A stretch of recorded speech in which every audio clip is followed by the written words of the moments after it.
شیر خدا، علی المرتضیٰ، امام الاولیاء، صاحب صدق و صفا، داماد مصطفیٰ صلی اللہ علیہ وسلم، اسد اللہ، حضرت علی شیر خدا رضی اللہ تعالیٰ عنہ کوفے کے چوک میں کھڑے تھے تو کہہ رہے تھے یار میری نا طامت پرانی ہو گئی ہے، یہ میں نے زرہ بیچنی ہے، کوئی بندہ مجھ سے خرید لو تاکہ میں نئی طامت لے لوں۔ تو ایک بندہ کان میں کہنے لگا حضور طامت کے پیسے بھی نہیں، فرمانے لگے پیسوں کو چھوڑ، علی کا سینہ دیکھ، اللہ نے ایمان کی دولت سے بھرا ہوا ہے۔ پیسے اہمیت نہیں رکھتے، ان کی وہ اہمیت نہیں جو دنیا نے بنا لی ہے۔ فرمایا ضرورت نہیں تھی، اب ذرا احساس ہوا ہے کہ زیادہ ہی پھٹ گیا ہے، پردہ نہیں صحیح طرح پورا کرتا، تو میں نے کہا چلو زرہ بیچ کے نیا لے لیں۔ ضرورت نہیں، مزاج نہیں، طبیعت نہیں، انہوں نے ماحول نہیں بنایا۔ ہمارے تو حد ہو گئی، اتنا بری حالت ہے کہ ناقابل برداشت۔ حضرت عمر فاروق رضی اللہ تعالیٰ عنہ صحابہ نے مسجد نبوی میں بیٹھ کے میٹنگ کی۔ عمر کی تنخواہ بڑی تھوڑی ہے مال غنیمت میں سے، اب تو عمر کے پوتے بھی ہیں، نواسے بھی ہیں، رشتہ داریاں بھی ہیں، تعلق بڑھ گئے ہیں اور عمر فاروق بوڑھے بھی ہو گئے۔ میٹنگ ہوئی مسجد میں، اس طرح کریں کہ عمر کا کچھ تھوڑا سا نا مشاعرہ، کچھ تنخواہ، کچھ خدمت، کچھ وظیفہ بڑھا دیں۔ بات طے ہو گئی، جب مکمل ہو گئی تو کہنے لگے یہ بتاؤ شیر سے بات کس نے کرنی ہے؟ ادھر جائے گا کون؟ پہلے اس کا نام تو بتاؤ، وہاں جائے گا کون؟ تو انہوں نے کہا یہ تو ہم نے سوچا ہی نہیں، بات تو بڑی تگڑی ہے، عمر سے کون بات کرے گا؟ یہاں جتنا مرضی تگڑا پیر ہو، آپ نذرانہ لے کے جائے، مسئلہ ہی کوئی نہیں۔ کبھی کسی کو کہنا پڑا ہے؟ تو کہتے ہیں جناب کون بات کرے گا؟ تو ایک صحابی کہنے لگے کہ حضرت عمر رضی اللہ تعالیٰ عنہ کی جو صاحبزادی ہے نا حضرت حفصہ رضی اللہ تعالیٰ عنہ، وہ ام المومنین بھی ہیں، حضور علیہ السلام کی زوجہ ہے، مومنوں کی ماں ہے، ان سے کہتے ہیں، اور ان کے والد بھی ہیں۔ تو حضرت حفصہ سے کہا تو جناب حفصہ چل کے گئیں حضرت عمر کے پاس، جا کے کہا ابا جی ایک بات کرنی تھی۔ انہوں نے کہا بیٹے کرو، تو ان کو بھی پتا تھا نا جاہو جلال کا۔ کہنے لگے ابا جی مسجد نبوی میں صحابہ کی میٹنگ ہوئی ہے، ایک ہی محلے میں ایک ہی شہر میں لوگ رہتے ہیں تو ایک دوسروں کی خرچوں کا ضروریات کا پتہ ہے۔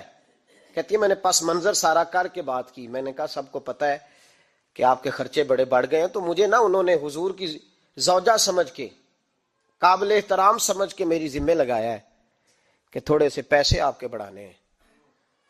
تو حضرت عمر فاروق رضی اللہ تعالیٰ عنہ کی صاحبزادی کہتے ہیں عمر کو اتنا جلال آیا کہ اٹھ کے کھڑے ہو گئے، کہنے لگے حفصہ ان لوگوں کے نام بتا، میں انہیں دروں سے ماروں گا اور اس طرح ماروں گا کہ ان کی کمر پہ نشان پڑے، ان کی کمروں پہ نشان پڑے، اس انداز میں درے ماروں گا کہ مجھے زخم نظر آئے۔ کہا ابا جی اتنا جلال کس بات کا، سادی سی بات ہے۔ تو سیدنا عمر فاروق رو پڑے، کہنے لگے سادی سی بات ہے، میرے لیے مسجد نبوی میں بیٹھ کے میٹنگ ہوتی رہی کہ عمر کو دولت دینی ہے، لوگوں نے یہ مجھے سمجھ لیا ہے، مسجد نبوی میں بیٹھ کر میرے لیے یہ میٹنگ ہوتی رہی کہ عمر کو پیسے دینے ہیں، اس کو دولت کے ساتھ ہم نے نواز رہے، مسجد نبوی میں میرے لیے کس کو یہ جرت ہوئی؟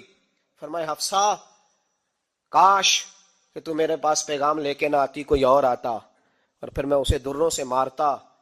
حضرت حفصہ کہتی ہے میں خاموش ہوئی تو میری طرف دیکھ کے فرمانے لگے بتا نا، تو نبی پاک کے گھر میں رہتی تھی، میرے مصطفیٰ کا طریقہ کیا تھا، کرنا بات اس طریقے پہ میرے ساتھ گفتگو کر۔ تو حضرت حفصہ کہتی میں رو پڑی، میں نے کہا ابا جی غلطی ہو گئی، آئندہ نہیں کروں گی۔ بھائی معیار بنایا ہوا تھا، آپ یقین کریں ہمارے تعلقات، آپ شادی پہ دیکھ لیں جو غریب رشتہ دار ہے اسے کون منانے جاتا ہے، لیکن ساری برادری کٹھی اس کے دروازے پہ بیٹھی ہے، جس نے آنا ہے تو کچھ لے کے آنا ہے، ہر چیز دولت میں تلے گی، معیار ہی دولت بن گیا ہے، مقصود ہی دولت بن گیا ہے۔ اس پیسے نے، اس دنیا داری نے، دنیا دار پجاری زردے کتیاں دے گل ٹلی ہو، اتنا سخت رویہ لوگوں نے اپنا لیا، رشتوں کا تقدس نہیں رہا۔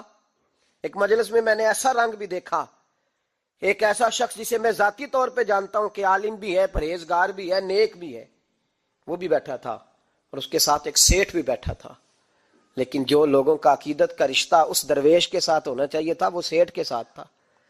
تو میں غور کر رہا تھا کہ یار قوم کا ذہن کس طرح کا ہو گیا، صرف اس کے ہاتھ میں پیسے، صرف دولت مند ہے، اس آدمی کی درویشی بھی گئی، علم بھی گیا، تقویٰ بھی گیا، صرف پیسے نہیں ہے اس کے پاس تو وہ کونے میں لگا ہوا ہے اور اس سے لوگ بچ بچ کے سلام۔ اور میں نے میں کہا کرتا ہوں عقیدت کا پتہ چلتا ہی تب ہے جب اجتماع ہوتا ہے. اکیلے درویش بیٹھے ہیں تو سب جھک کے سلام لیتے ہیں، اور جب وہ 2 MNA کے بیچ، 3 MPA کے بیچ، 5-7 سیٹھوں کے بیچ بیٹھے گا، پھر تیری عقیدت کا پتہ چلے گا. پھر پتہ چلے گا تیرا اللہ کے بندے سے رشتہ کس طرح کا ہے اور دولت کے بندے کے ساتھ رشتہ کس طرح کا. ہمارے رویوں کے اندر یہ فرق ہے کہ ہم اس وقت آدمی کو تولتے ہیں کہ اس کے پاس دولت کس طرح کی ہے. وقت کے امیر تھے حضرت عمر بن عبدالعزیز. توجہ ہے میری بات پر؟ حضرت عمر بن عبدالعزیز بادشاہ تھے. اب ہم لوگوں نے بھی بچوں کا بہانہ لگایا ہوا ہے نا، بس جی وہ میں چاہتا ہوں بچوں کا کچھ بن جائے، تو بچے بالغ ہو گئے تو کرانا رجسٹریاں ان کے نام، فارغ ہو جاؤ، آ جاؤ مسجد میں چھوڑو. لیکن پھر بھی کنجیاں دینے کو دل نہیں کرتا. پھر بھی بابا جی کی پیالیوں سے مرنے کے بعد پیسے نکلتے ہیں، پھر بھی ان کے تکیے کے بیچ سے بھی کچھ وہ نوٹ نکل آتے ہیں جو اب چلتے بھی نہیں. گزر گیا زمانہ، جو لگتے ہی نہیں. بزرگ ناراض نہ ہو جائے، لیکن جو بات کر رہا ہوں بہرحال اس کے پیچھے کچھ پس منظر ہے. یہ بھی بہانہ ہے. بینک بیلنس اپنے نام، زمین جائیداد ساری اپنے نام، اور کمائی کس کے لیے کر رہا ہے؟ بچوں کے لیے. نام کس کا لے رہا ہے؟ بچوں کا. یہ کس طرح کا بچوں؟ بہانہ نہ لگاؤ، صاف کہو کہ اپنے لیے کما رہا ہوں. صاف کہو. کیوں بچوں کا نام لیتے ہو جب ہر چیز کی کنجی تو رکھی ہوئی ہے باندھ کے اپنے ساتھ؟ حضرت عمر بن عبدالعزیز بادشاہ تھے. آواز دی، گھر میں بیٹھے، بیٹی پانی کا پیالہ تو لاؤ. بیٹی خاموش ہو گئی. ساتھ والا کمرہ بیٹی کا. پھر آواز دی، بیٹے سن رہی ہو؟ کہ ابا جی سن رہی ہوں. پانی کا پیالہ دینا. بیٹی خاموش ہو گئی. تیسری آواز دی تو زوجہ پانی لے کے آ گئی. میں کہا حضور پانی. حضرت عمر بن عبدالعزیز کو غصہ آیا، کہنے لگے بچے کس لیے ہیں؟ وہ خود کیوں نہیں آئی؟ اب اتنی نافرمان ہو گئی ہے کہ ایک پیالہ پانی کا باپ کو نہیں دے سکتی، کیوں نہیں آئی؟ تو زوجہ کہنے لگی چلیں درگزر کریں. اس نے کہا ابا کو نہیں بتانا، پی لے. کیوں نہیں بتانا؟ بتاؤ کیوں نہیں آئی؟ میں نے اس کو پکارا تھا، تمہیں پکارتا تو تم آتی، تمہیں بتانا پڑے گا. جب بات ذرا آگے بڑھی تو ماں تھی نا، بات بیٹی کی تھی، تو اماں رو پڑی، آنکھوں میں آنسو آئے. کہا کیوں روئی ہو؟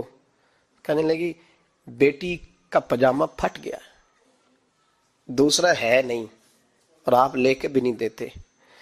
کمرے میں بیٹھ کے تو پاجامہ سی رہی ہے، تو کہہ رہی تھی ابا کو بتانا نا، انہیں تکلیف ہوگی. تو وہ اس کے پاس دوسرا ہوتا تو آ جاتی، ایک ہی تھا، تو اس لیے نہیں آئی. حضرت عمر بن عبدالعزیز اٹھے، سر سجدے میں رکھا، کہنے لگے یا اللہ تیرا شکر ہے، تو نے میرے بچوں کو بقدر ضرورت روزی عطا فرمائی ہے. یا اللہ تیرا شکر ہے. ایک روایت میں نے پڑھی، کلیجہ منہ کو آیا. مصطفیٰ کریم بیٹھے تھے تو سیدہ عائشہ صدیقہ رضی اللہ تعالیٰ نے عرض کی یا رسول اللہ صلی اللہ علیہ وسلم، وہ دیکھیں سیدہ فاطمہ آ گئی ہیں، وہ دیکھیں بی بی صاحبہ بغیر بتائے آ گئیں. حضرت فاطمہ الزہرا آئی تو حضور نے فرمایا فاطمہ بغیر اطلاع کے؟ حضور چھوٹا سا کام تھا. کیسے آئی ہو؟ تو بی بی صاحبہ نے نا، عورتوں کا پلو ہوتا ہے نا چادر کا، میں پلو کھولا تو ایک روٹی بندھی ہوئی تھی، ایک روٹی چادر میں. یہاں لوگ زیور باندھتے ہیں، دولت باندھتے ہیں، ایک روٹی حضرت فاطمہ نے پلو میں باندھی، کھول کے پیش کی. کہ بیٹے یہ کیا ہے؟ کہ ابا جی کئی دنوں سے گھر میں روٹی نہیں پکی تھی، آج علی کچھ جوں لائے تھے، پیسے ہیں، چند روٹیاں بنی ہیں، تو بچوں نے تو کھا لیا، تو میرے سامنے بھی ایک روٹی آئی تھی، میں نے لقمہ توڑا ہے تو مجھے خیال آیا پتہ نہیں مصطفیٰ نے کھایا ہے کہ نہیں کھایا، پتہ نہیں حضور نے روٹی کھائی ہے کہ نہیں، میں لے کے حاضر ہو گئی ہوں، مہربانی فرمائیں. تو فرمایا بیٹے بیٹھ جا. حضرت فاطمہ بھی بیٹھ گئی. سیدہ عائشہ کہتی ہیں حضور بھی بیٹھ گئے. فرمایا فاطمہ کتنے دنوں سے نہیں کھایا؟ عرض کی حضور 3 دن سے. فرمایا بیٹے میں نے 5 دن سے نہیں کھایا، آ جا. دونوں باپ بیٹی مل کے کھاتے ہیں. روٹی 2 حصوں میں حضور نے بانٹی. فرمایا چل آدھی تو کھا، آدھی میں کھاتا ہوں. حضرت فاطمہ نے لقمہ توڑ کے منہ میں رکھا تو رو پڑی، حضور 5 دن سے نہیں کھائی. فرمایا بیٹے چپ کر، ہمارا دنیا سے کیا تعلق، ایک پل رہ گیا ہے، بس اللہ پھر جنت کی ساری نعمتیں عطا فرمائے. رونے والی بات ہی نہیں ہے اس میں، بس ہمارا کیا تعلق، ایک پل ہے، پھر مالک بڑا کچھ عطا کرے گا. او بھائی، جو کائنات کے مالک و مختار تھے، جو ابرو کا اشارہ کرے تو حضرت جبریل جنت کی نعمتیں لے کے آ جائیں، انہوں نے تو دنیا کی جانب توجہ ہی نہیں کی، ان کا تو خیال ہی نہیں آیا، دنیا ہی دنیا، دولت ہی دولت. ہر آدمی دولت کے ترازو میں تلنے لگا ہے. اب تو کلیجہ پھٹتا ہے. اب تو لوگ پوچھتے ہیں، اور میں کبھی کبھی بڑا مجبور ہوتا ہوں، آزمائش میں آ جاتا ہوں. لوگ کہتے ہیں جناب آپ سے کچھ قرآن کی آیات سننی ہے، آپ کتنے پیسے لیں گے؟ کچھ حدیثیں سننی ہیں، کیا اس کا معاوضہ ہوگا؟ آپ سے اس نبی کا نام سننا ہے جس کا آپ کھاتے ہیں، جس کے نام پر آپ نے عزتیں لی ہیں، ان کا نام سننا ہے. آپ کا ریٹ کتنا ہے؟ آپ کتنے میں بیچیں گے؟ وہ نعت جو غذا ہے وہ کتنے میں بکے گی؟ جب دنیا داری کا یہ حشر ہو جائے کہ وہ رسول اگر ان کا نام نہ رہے تو ہماری سانسیں ہی نہ چلیں، ان کا نام بھی جب اس طرح کمرشل کر کے لیا جائے اور اس طرح وہ چیزیں بھی ریٹ میں آ جائیں، تو بھائی اس سے بڑی اور دنیا داری کیا ہوگی؟ میرے رسول کریم سید عالم نور مجسم صلی اللہ علیہ وسلم نے اس دنیا کو محبوب نہیں رکھا، کاری نہیں بنایا، ماحول ہی نہیں بنایا. حضرت عیسیٰ علیہ الصلوۃ والسلام کی 450 سال عمر. کتنی؟ 4.5 نہیں، میں نے کہا 450 سال. حضرت عیسیٰ نے شادی نہیں کی، گھر ہی نہیں بنایا. ایک پیالہ ہوتا تھا پانی پینے کا، ایک تکیہ ہوتا تھا. ایک دن ایک بندے کو دیکھا کہ وہ بازو کا تکیہ بنا کے سو رہا ہے، تو حضرت عیسیٰ نے وہ تکیہ بھی خیرات کر دیا، کہنے لگے اس کے بغیر بھی کام چل جائے گا. ایک پیالہ تھا پانی پینے کا، ایک دن دیکھا ایک آدمی چلو میں پانی پی رہا ہے، تو وہ پیالہ بھی اللہ کے راستے میں دے دیا، کہنے لگے اس کے بغیر بھی کام چلتا ہے. کسی نے کہا نکاح کیوں نہیں کرتے، گھر کیوں نہیں بساتے؟ تو فرمانے لگے 450 سال تو عمر ہے، اللہ کو راضی کروں کہ گھر بساؤں، سجدے کروں یا میں دنیا داری کروں؟ بھائی اسلام نے آپ کے لیے سہولت کر دی، میرے لیے آسانی کر دی کہ تیرا بچے پالنا بھی عبادت ہے، تیرا گھر بار چلانا بھی دینداری ہے. لیکن مقصود نہ اس کو بنا، اس کو مقصود نہ بنا، دنیا داری میں اتنا الجھ نہ، بقدر ضرورت لے، اس طرح کا رویہ اختیار نہ کر. اور ایسا ہو سکتا ہے، ابھی چند سال ہوئے مولانا عبدالستار خان نیازی علیہ رحمہ نے پردہ کیا، وفاقی وزیر رہا وہ شخص، زمانہ بتایا، پاکستان کی میلی سیاست کے اندر رہ کے وقت گزارا، لیکن جب ان کا جنازہ اٹھا تو ان کے اکاؤنٹ میں اتنے پیسے نہیں تھے کہ کفن کا کپڑا بھی خریدا جا سکے. کفن کے کپڑے کا بھی پیسہ نہیں تھا. او بھائی یہ لوگ ہیں یار، وفاقی درجے کا شخص ہو کے گزرے اور وزارتیں اس کے آگے پیچھے بھاگیں، اور ہر الیکشن میں وہ بندہ ایم کی سیٹ جیت جائے، اور پھر رخصتی کا وقت آئے تو اس کا حال یہ ہو کہ کوئی شخص کہے کہ چلو 250 اکاؤنٹ سے نکلا ہے تو باقی مجھ سے لے لو تاکہ کفن کا بندوبست ہو سکے. اس کا مطلب ہے کہ آج بھی یہ رنگ ہوتا ہے. اور وہ پگڑی تگڑی باندھتے تھے، سوٹ آلہ پہنتے تھے، تو لوگ کہتے تھے یہ کیوں کرتے ہو؟ فرماتے میں مصطفیٰ کا فقیر ہوں، لوگ تو نہ مجھے فقیر سمجھے، ایسا تو نہ ہو دنیا دینے لگ جائے کہ حضرت کے پاس پہننے کو کپڑا نہیں تو چلو کچھ دو، میں اپنے پردے اپنے اللہ کے ساتھ رکھنا چاہتا. بھائیو ان لوگوں نے وقار کے ساتھ وقت گزارا. اس انداز سے تھوڑا باہر آؤ. اپنے ساتھ ہم نے اتنی زیادتی کر لی ہے، اتنا ظلم کر لیا کہ سوائے دولت کے، سوائے دنیا دار، خالص وہ روحانی سلسلہ طریقت کا، تصوف کا، وہ بھی سارا اسی. حضرت ابو الحسن خرقانی درویش تھے، محمود غزنوی بادشاہ وقت تھا، کہتا میں دعا کرانے گیا تو میں نے وہی سمجھا جو سب کے بارے میں سمجھا جاتا ہے. گفٹ پہلے لے گیا، میں نے کہا 2 تھیلیاں اشرفیوں کی لے جاتا ہوں، بابا دعا صحیح کر دے گا، نذرانہ نہیں سود ہے پیران حرم کا. تو کہتے ہیں 2 اشرفیوں کی تھیلیاں پہلے لے گیا کہ رکھوں گا تو بابا میرے حق میں نرم ہو جائے گا. میں نے وہ اب ذہن یہ بنا کے گیا تھا. حضرت اب کیا کر رہے ہیں؟ جمعے کا دن تھا تو کچھ سالکین طریقت مریدین جھاڑو لگا رہے تھے، تو سر میں کھجلی ہوئی تو پگڑی اتار کے ایک مرید سے کہنے لگے دیکھ کہیں جمعے تو نہیں پڑ گئی؟ تو ایک جمعے دیکھ رہا ہے، وہ کہتا ہے میں جمعے دیکھ رہا تھا. حضرت نے سر جھکایا ہوا تھا تو محمود غزنوی داخل ہو گیا، تو جو جمعے نکالنے والا کہنے لگا او ہو، فرمانے لگے کیا ہوا؟ کہ حضور بادشاہ آ گیا. کہنے لگے چھوڑ، بادشاہ تو آتے جاتے رہتے ہیں، میں نے سمجھا تھا کوئی تگڑی سی جوں تیرے ہاتھ لگ گئی ہے، تو نے تو اس طرح کر کے شور مچایا جیسے بڑا کوئی انقلاب. بادشاہ آتے جاتے رہتے، بندہ یہ کیا ہو گیا؟ جوں دیکھ دھیان سے. تو محمود کہتا ہے میں تو دنیا دار قسم کا صوفی سمجھ کے آیا، تھیلیاں بھی اشرفیوں کی رکھیں. تو بابا جی سے دعا کے لیے کہا میں سومناتھ کے مندر فتح کرنے جا رہا ہوں، دعا کرنا. تو بابا جی نے اندر سے کرتا منگایا، کہنے لگے یہ میں نے ابھی اتارا ہے کپڑے بدلنے کے لیے. جب بڑی مشکل پڑ گئی تو کرتا سامنے رکھ کے دعا مانگنا، اللہ اس کے وسیلے سے فتح عطا کر دے گا. جو مشکل ہوگی تیری تر دامنی پہ شیخ ہماری نہ جائیے، ہم دامن نہ چھوڑ دیں تو فرشتے وضو کریں. اور اقبال کہنے لگے نہ تیگو تیر میں نہ لشکر و سپاہ میں ہے، جو بات مرد کلندر کی بارگاہ میں ہے. کو معمولی لوگ ہوتے ہیں. اقبال کہنے لگے ید بیضا لیے پھرتے ہیں اپنی آستینوں میں، انہوں نے بغل میں ہاتھ رکھا ہوا ہے، اگر کھول دیں تو اللہ اسی طرح برکات کا فیض عطا کر دے جو حضرت موسیٰ کے ید بیضا کو ملا ہوا. کو معمولی لوگ ہوتے ہیں. غبار آلود سمجھ کر حکارت سے نہ دیکھ ان کو، انہی کی ٹھوکروں سے سلطنت بنتی اور بگڑتی ہے. یہ تگڑے لوگ وہ علیحدہ بات ہے کہ جڑے محرم راز حقیقت دے وہ راز حقیقت کھول دے نہیں. جنہ ویکھیا نہیں ہو کرن گلاں، جنہ ویکھ لیا ہو تے بول دے ہی نہیں. یہ بات علیحدہ ہے کہ وہ بیان کرنا پسند نہیں کرتے، پردوں میں چھپے رہتے ہیں، ورنہ تو اللہ نے بڑے اعزازات دیے ہوتے ہیں. تو محمود کہنے لگا کہ بابا جی نے دعا کی اللہ اگر اس کی نیت صحیح ہے تو اسے کامیابی عطا کرنا، اس کی مدد کرنا. مجھے کہنے لگے کچھ کھائے گا؟ میں نے کہا کھانا ہے. تو کہنے لگے بادشاہ کے لیے وہ کھانا لانا جو سویرے میں نے کھایا ہے.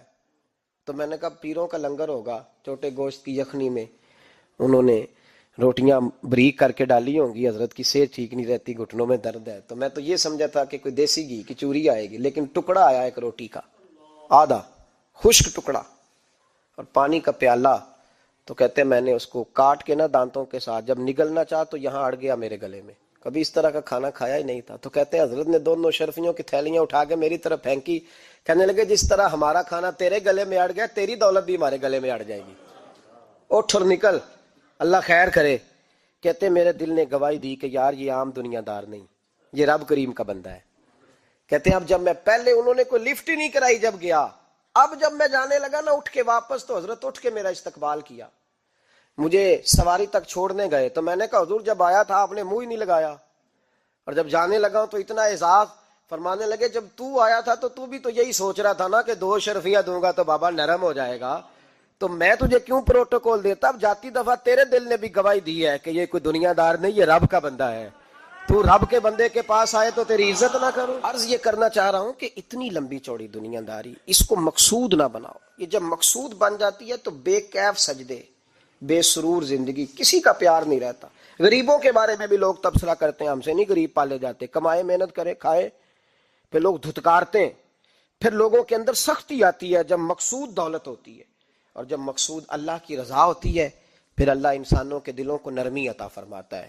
اس کو مقصود نہ بناؤ، اس کو مقصود خدا کی ذات، اللہ کی ذات، فکر آخرت، قرآن سینے سے رہے، اور زبان پر جو چیز ہر وقت جاری رہے وہ رسول اللہ کا درود و سلام. باقی چیزوں کو مقصد نہ بنائیں. یہ دنیا مقصد بن گئی تو یہ زندگی کو کھڑا کر دے گی، جام کر دے گی، پھر آگے پیچھے کچھ نہیں ہوگا. پھر الہاکم التکاثر حتی زرتم المقابر. فرمایا لوگ دولت کے پیچھے اس طرح لگے کہ پھر انہیں قبریں دیکھ لیں. میں کئی دفعہ کہا کرتا ہوں کہ لوگ مسجدوں میں تو نہیں آئے، قبروں میں چلے گئے. اتنے مصروف ہوئے کہ مسجد آنے کا ٹائم نہیں ملا اور وہ قبروں میں چلے گئے. نماز نہیں پڑھی، یہاں تک کہ ان کی نماز لوگوں نے پڑھ ڈالی. اتنا نہ دنیا داری کرو، اتنا نہ اس کو مقصود بناؤ. جتنی اس کی حد ہے اس کو اسی حد میں رکھو. اللہ محبوب پاک کا صدقہ سمجھ عطا فرمائے. آخر دعوانا ان الحمدللہ.